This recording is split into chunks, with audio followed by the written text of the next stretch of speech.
శ్రీనివాస, గోవింద, వెంకటరమణ, ఆపదల ముక్కులవాడ, అనాథ రక్షక అని పిలిచిన వెంటనే పలికే దైవం ఆ ఏడుకొండలవాడు. ఈ కలియుగంలో కష్టాలకు కన్నీళ్లకు కొదవే లేదు. కానీ వెంకటేశ్వర స్వామి యొక్క సప్త శనివార వ్రతము ఆచరించిన స్వామివారు వెంటనే కరుణించి మన సమస్యలను దూరం చేస్తారు. ఈ కలియుగమున శనివార వ్రతము మానవులకు కల్పవృక్షము వంటిది. శనివార వ్రతం చేసి స్వామివారిని అర్చించి స్తుతించి ఈ కథను విన్నా చదివినా మనము అందరము యథాశక్తిగా శనివార వ్రతమును ఆచరించిన శ్రీ వెంకటేశ్వర స్వామి అనుగ్రహమును పొందుతాము. కలియుగం మొదలైనది కలిదోషం నివారణ కోసం. మహర్షులందరూ నైమిషారణ్యంలో ఒక సత్రాయాగం సంకల్పించారు. అయితే ఆ యజ్ఞఫలాన్ని ఎవరికి ధారపోస్తే ప్రయోజనం కలుగుతుందని చర్చించుకున్నారు. వారిలో భృగు మహర్షి యజ్ఞఫలానికి త్రిమూర్తులైన బ్రహ్మ, విష్ణు, శంకరులలో ఎవరు తగినవారో నేను పరీక్షించి వస్తాను అని అన్నారు. ఆయన మహత్తపస్శాలి. మునులంతా సరే అన్నారు. ఆయన ముందుగా సత్యలోకం వెళ్ళారు. బ్రహ్మ అతడి రాకను గమనించక సరస్వతి వీణానాదంలో మునిగి ఉన్నారు. దానితో భృగు మహర్షికి కోపం వచ్చి, మహత్తపస్శాలినైన నన్ను అతిథిగా చూడలేకపోయావు. సృష్టికర్తనని అహంకరిస్తున్నా నీకు భూలోకంలో ఎక్కడా పూజ పునస్కారాలు లేకుండా పోవుగాక అని శపించాడు. తరువాత కైలాసానికి వెళ్ళాడు. అక్కడ పరమేశ్వరుడు పార్వతీదేవితో ఆనందనాట్యం చేస్తూ భృగు మహర్షి రాకను గమనించలేదు. దానితో భృగు మహర్షి కోపంతో, శంకర, నీవు నాట్య విలాసాలతో ములిగి మహత్తపస్శాలిని అతిథి అయిన నన్ను నిర్లక్ష్యం చేశావు కనుక భూలోకంలో నీకు లింగ రూపంలోనే కాని నిజ రూపంలో ఆరాధన జరగదు అని శపించాడు. ఆ తరువాత వైకుంఠానికి వెళ్ళాడు భృగు మహర్షి. మాధవుడు పాన్పు మీద పడుకుని తనకు పాదసేవ చేస్తున్న లక్ష్మీదేవితో సరసల్లాపాలు ఆడుతున్నాడు. మునిరాకను గమనించనే లేదు. భృగు మహర్షి వెళ్ళి, అతిథిగా వచ్చిన నన్ను అవమానిస్తావా అంటూ విష్ణుమూర్తి గుండెల మీద తన్నాడు. ఒక్కసారిగా లోకాలన్నీ కంపించాయి. అయినా శ్రీ మహావిష్ణువు రవ్వంత కూడా ఆగ్రహించక పరమ శాంత స్వభావంతో లేచి మునికి నమస్కరించి, మునీంద్ర, మీ రాక చేత వైకుంఠం పావనమైనది. మీ రాకను గమనించని నా అవినయాన్ని మన్నించండి అంటూ భృగు మహర్షికి పాదాలొత్తాడు. భృగు మహర్షికి గర్వభంగమైనది. విష్ణుమూర్తికి నమస్కరించి, ఓ దేవా, మీ వంటి సత్వగుణ సంపన్నులు 14 లోకాలలోనూ లేరు. నా అహంకారాన్ని మన్నించండి. మీరే లోక సంరక్షణకు తగినవారు. కాబట్టి భూలోకంలో కలి ప్రభావాన్ని నశింపచేసి ధర్మ సంరక్షణ చేసి ప్రజల కష్టాలను తీర్చడానికి తప్పకుండా అవతరించాలి అని ప్రార్థించి తిరిగి భూలోకానికి వచ్చి మునులతో త్రిమూర్తులలో పరమ శాంతమూర్తి ఆ శ్రీమన్నారాయణుడే, అతడే యజ్ఞఫలానికి అర్హుడు అని చెప్పాడు. మునులందరూ సత్రాయాగం చేసి ఆ ఫలాన్ని యజ్ఞపురుషుడైన శ్రీ మహావిష్ణువుకే ధారపోశారు. గోవింద, ఏడుకొండలవాడ, అక్కడ వైకుంఠంలో శ్రీ లక్ష్మీదేవికి కోపం వచ్చింది. శ్రీహరి వక్షస్థలమే తన నివాసం. ఆ నివాసాన్ని ఒక ముని కాలితో తన్నాడు. అందుకు శ్రీహరి కోపగించగా ఆయనకు చాలా మర్యాదలు చేశాడు. భర్తే తనను గౌరవించలేదు అని అలిగి భూలోకానికి ప్రయాణమైనది. లక్ష్మీ లేని ఇల్లు కళావిహీనమైనది. ఆమెను వెతికి తెచ్చుకోవడానికి భూలోకానికి ప్రయాణమయ్యాడు శ్రీ మహావిష్ణువు. ఇంతలో భూదేవి వచ్చి, దేవా, కలియుగంలో పాపం పెరిగింది, పాపభారం మోయలేకపోతున్నాను, నువ్వు భూలోకంలో అవతరించి నన్ను కాపాడు అని వేడుకుంది. వెంటనే శ్రీ మహావిష్ణువు శ్రీనివాసుడనే పేరుతో భూలోకానికి దిగివచ్చి లక్ష్మి కోసం వెతకడం ప్రారంభించాడు. శేషాద్రి కొండలలో ఒక పుట్టను నివాసంగా చేసుకున్నాడు. శేషాద్రి పర్వత ప్రాంతాలను పరిపాలిస్తున్న మహారాజు ఆకాశరాజు.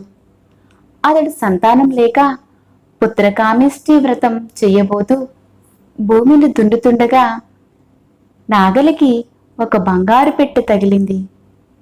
తెరిచి చూడగానే మహాలక్ష్మి కళ్ళతో ఒక బాలిక కనిపించింది. ఆకాశరాజు సంతోషపడి ఆ పాపకు పద్మావతి అని పేరు పెట్టాడు. అల్లారు ముద్దుగా పెంచుకున్నారు. యుక్త వయసు వచ్చింది. పద్మావతి ఒకసారి శ్రీనివాసుని చూసి మోహించింది. తల్లిదండ్రులకు విషయం చెప్పింది. ఆకాశరాజు వచ్చి చూసి శ్రీనివాసుని తేజో విశేషాలకు ఆశ్చర్యపడి అతడు శ్రీ మహావిష్ణువుని భావించి పద్మావతిని ఇచ్చి వివాహం చేశాడు. ఆకాశరాజు తరువాత అతడి తమ్ముడు తొండమానుడు రాజైనాడు.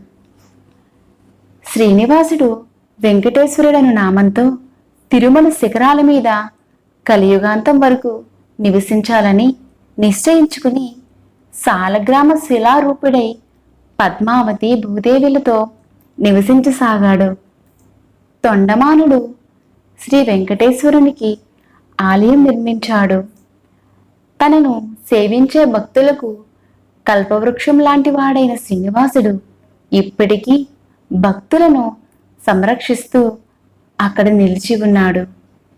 గోవిందా, ఏడుకొండలవాడా, సౌనకాది మహామునులంతా సుతుడు చెప్పింది విని వెంకటాచలంపై వెలిసాక శ్రీనివాసుని అనుగ్రహం పొందిన వారెవరైనా ఉంటే వారి కథను వినిపించమని అడిగారు. సుత మహర్షి ఇలా విన్నవించారు. తిరుపతి మహాక్షేత్రమునకు సమీపంలో ఒక పల్లెలో భీముడు అనే కుమ్మవారు ఉండేవాడు. అతడు పేదవాడు. కుండలను తయారు చేసి వాటిని అమ్ముకొని బ్రతికేవాడు. అతడికి వెంకటేశ్వర స్వామిపై భక్తి చాలా ఎక్కువ. చిరకాలము దేవుడిని పూజింపవలనని ఉన్న కుటుంబ పరిస్థితిని బట్టి వాటికి అవకాశం ఉండేది కాదు.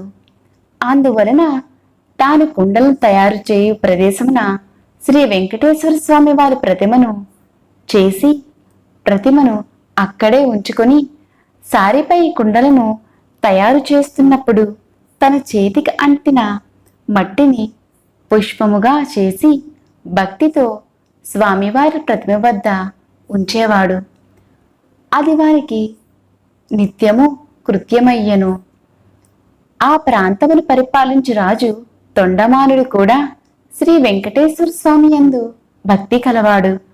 అతడు ప్రతిరోజు వెంకటాచలమునకు పోయి స్వామివారిని బంగారు పూలతో అర్చించేవాడు. కొంతకాలానికి అతడిలో అహంకారము పెరిగినది. ఆ తరువాత రోజు అతడు పూజ చేయడానికి వెళ్ళగా తాను నిన్న పూజించిన బంగారు పూల స్థానంలో మట్టి పూలు స్వామివారి వద్ద కనిపించినవి. కారణం అర్థం కాలేదు. అర్చకులు తానుంచిన బంగారు పూలను అపహరించి మట్టి పూలను ఉంచారని అనుమానించాడు. తన భటులను కాపలా పెట్టాడు. రాజు ఎన్ని విధాలుగా ప్రయత్నించినా బంగారు పూల స్థానంలో మట్టి పువ్వులే స్వామివారి వద్ద ఉండేవి. మహారాజుకు మానసిక వ్యధ పెరిగినది.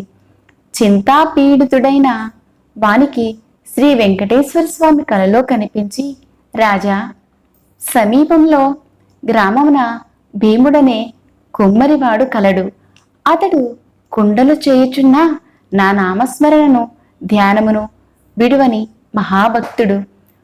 వాని భక్తి ప్రభావము అతడుంచిన మట్టి పువ్వులు ఇచ్చట నా సన్నిధాన చేరుతున్నవి. నీ ఉంచినటువంటి బంగారు పూలు అతడుంచిన పూల ముందు నిలువలేక అదృశ్యమవుతున్నాయి. భక్తిలో అతడు నీకంటే ఉత్తముడు అని ఊరడించాడు. నీవు విచారింపకము అని చెప్పి తన్ను మించిన భక్తుడొకడున్నాడని స్వామివారు చెప్పిన మాటలకు పరిశీలించడానికై వెంకటాచలమునకు సమీపంలోనున్న పల్లెలలో బడులతో కలిసి తిరిగెను.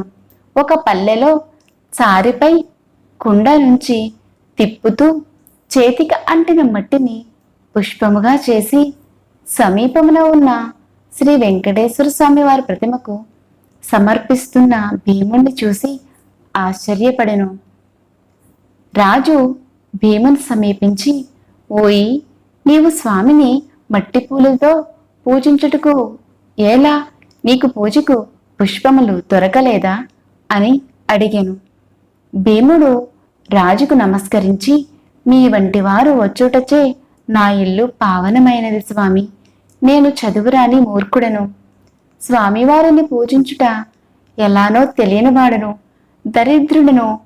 కుండలను చేయనిదే నా కుటుంబం గడవదు. కావున నేను ఉదయమునే లేచి కుండలను చేయక తప్పదు. సాయంకాలం వరకు అలా చేస్తూనే ఉండాలి.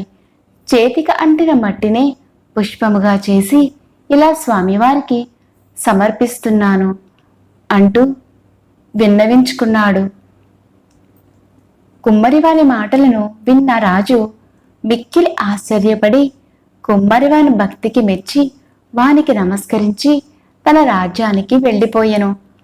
ఆ తరువాత కొంతకాలములకు భీముడు సశరీరముగా వైకుంఠము చేరును. శ్రీ వెంకటేశ్వర స్వామి భీముని భక్తికి మెచ్చి, ఇక నుండి నా ఉదయం ప్రసాదము మట్టి పాత్రలో నివేదింపవలసిందని తొండమాను మహారాజునకు కలలో కనిపించి చెప్పెను. ఏడుకొండలవాడ వెంకటరమణ గోవిందా. ఈనాటికి స్వామివారి సన్నిధిలో ఈ ఆచారమును పాటిస్తూ ఓడు అనే ప్రసాదాన్ని మట్టి కుండలోనే నివేదన చేసి ఆరాధిస్తున్నారు. తొండమానుడు శ్రద్ధాభక్తులతో శ్రీ వెంకటేశ్వర స్వామిని అర్చిస్తూ నిత్యోత్సవములు, రథోత్సవములు, సమారాధనలు మున్నగువానిని జరిపిస్తూ మరుజన్మలో విష్ణులోకమును చేరును. గోవింద గోవింద. శనైశ్వరుడు శ్రీ వెంకటేశ్వరి వారి కథ. ఒకసారి శనైశ్వరునికి మానవులెవరూ తనని భక్తితో సేవించడం లేదని, భయంతో మాత్రమే పూజిస్తున్నారని విచారం కలిగింది. అప్పుడు వెంకటేశ్వర స్వామిని కోసం తపస్సు చేయగా ఆయన ప్రత్యక్షమై, స్వామి, నా పేరు వింటే ప్రజలు భయపడుతున్నారు. అభయం పోవడానికి ఇక నుంచి నాకు ప్రీతి అయిన శనివారం నాడు నన్ను ధ్యానించి ఆరాధించి ఆ పైన నిన్ను పూజించిన వారికి సర్వదేవతలను పూజించిన ఫలం ఆ ఒక్క రోజులే రావాలి అని కోరాడు. అందుకు స్వామి చిన్న చిరునవ్వు నవ్వి, నీ కోరిక సమంజసంగానే ఉంది. అసలు నీకు నాకు భేదం ఏముంది? 6 వారాలు దాటాక 7వ వారం అంటే ఇష్టపడతావు. నేను 6 కొండలు దాటాక 7వ కొండ మీద ఉంటాను. నీవు నీలవర్ణుడివి, నేను నీలవర్ణుడనే. నువ్వు సప్తమ గ్రహానివి, నేను సప్తగిరీసుడను. సామాన్య మానవులకు ఈ విశేష విషయాలు తెలియక నువ్వంటే భయపడుతున్నారు.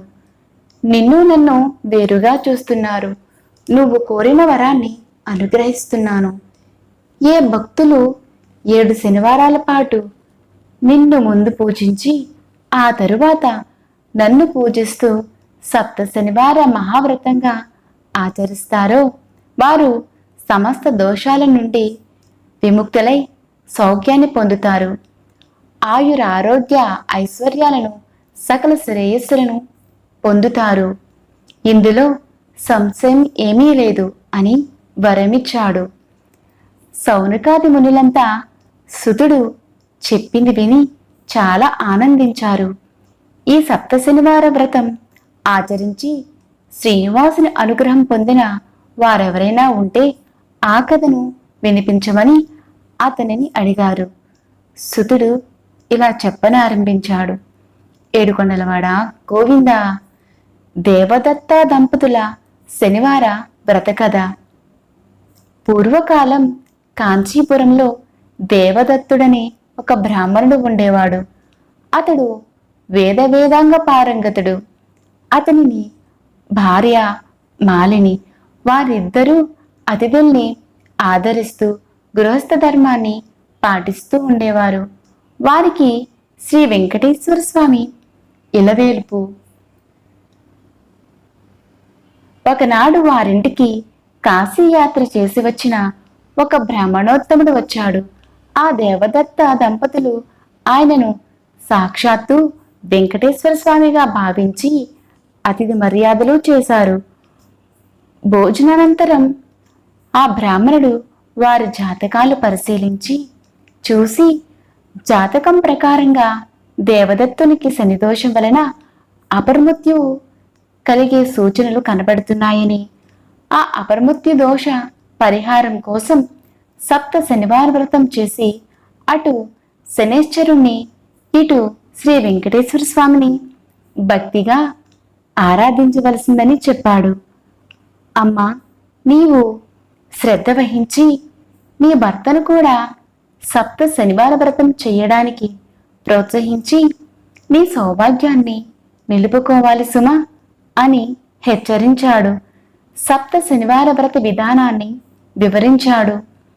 దేవదత్తుడు ఆ శనివారం బ్రహ్మముహూర్తాన లేచి స్నాన ధ్యానాదులు నిర్వర్తించి ఇంటిలో ఈశాన్య భాగాన పూజాపీఠం ఏర్పరిచి మండపం వేసి వెంకటేశ్వర స్వామి చిత్రపటం ఉంచి నైవేద్యానికి కొబ్బరికాయలు, అరటిపళ్ళు, నల్ల ద్రాక్ష పళ్ళు, 7 చిమ్మిలి ఉండలు సిద్ధం చేసుకుని ఉదయం పూజ చేసి ఒక బ్రాహ్మణుని పిలిచి ఆయనకు భోజనం పెట్టి ఆ పైన వారు భుజించిన మొదటి రోజు వ్రతం యథావిధిగా నిర్వర్తించారు. అదే విధంగా వరుసగా 7 శనివారాల పాటు వ్రతాన్ని భక్తి శ్రద్ధలతో కొనసాగించారు. 7వ శనివారం వ్రత పరిసమాప్తి చేసి భోజనం చేసి కొంతసేపు శ్రీ వెంకటేశ్వర స్వామి మహిమలు స్మరించుకుంటూ నిద్రించారు. ఆ దంపతులు భక్తి శ్రద్ధలకు, పూజా విశేషాలకు ప్రసన్నుడై శ్రీ వెంకటేశ్వర స్వామి మాలినీదేవికి స్వప్నంలో సాక్షాత్కరించి, ఓ పరమసాధ్వి, మీ దంపతులిద్దరూ శ్రద్ధాభక్తులతో చేసిన సప్త శనివార వ్రతానికి నాకు చాలా సంతృప్తి కలిగింది.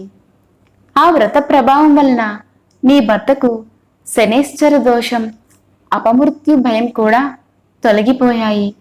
అతనికి రాబోయే జన్మలో ఆయుర్దాయాన్ని ఈ జన్మలోకి తీసుకువచ్చి ఇతన్ని పూర్ణాయుద్ధాన్ని కలవాణి చేశాను.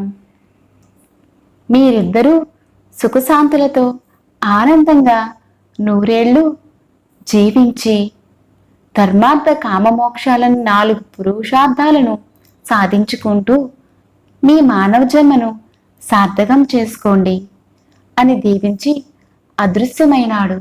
వెంటనే ఆమె లేచి భర్తను లేపి తన స్వప్న వృత్తాంతాన్ని వినిపించింది. ఆయన కూడా సంతోషించి భార్యను అభినందించాడు. ఒక శుభముహూర్తాన ఆ దంపతులిద్దరూ శ్రీ వెంకటేశ్వర స్వామి దర్శనార్థం తిరుపతి కొండకు వెళ్ళి మొక్కులు తీర్చుకుని ఆ స్వామిని మనసారా స్తుతించి ప్రసాదం స్వీకరించి తిరిగి వచ్చారు. ఇంటికి వచ్చాక బ్రాహ్మణులు పిలిచి అన్న సంతర్పణ చేసి బ్రాహ్మణాశీర్వాదాలు పొందారు. జీవితాంతం వరకు యథాశక్తిగా శ్రీ వెంకటేశ్వర స్వామి సేవ చేస్తూ చివరికి శ్రీ స్వామి సాన్నిధ్యాన్ని పొందారు. ఓం నమో వెంకటేశాయ, గోవింద, కలో శ్రీ వెంకటనాయక అని పెద్దల సూక్తి. కలియుగంలో శ్రీ వెంకటేశ్వర స్వామిని మించిన ఆరాధ్య దైవం లేడు. ఈ సప్త శనివార వ్రతంతో ఆయనను ఆరాధించిన వారికి శనిదోషాలు తొలగి శ్రీ స్వామి అనుగ్రహం లభిస్తుందని సుతుడు సౌనకాది మహామునులకు వినిపించాడు. శ్రీ స్వామివారి మిక్కిలి ఇష్టమైన ఈ శనివార వ్రతములు చేసిన వారికి ఉన్న కష్టములు తీరును, గ్రహబాధలు పోవును, సంపదలు భోగములు కలుగును, వారికి వారి కుటుంబములకు సర్వశుభాలు కలుగును. శనివార వ్రతము ఆచరించలేని వారికి ఆచరించిన వారికి అసాధ్యమే లేదు. ఈ కలియుగమున శనివార వ్రతము మానవులకు కల్పవృక్షం వంటిది.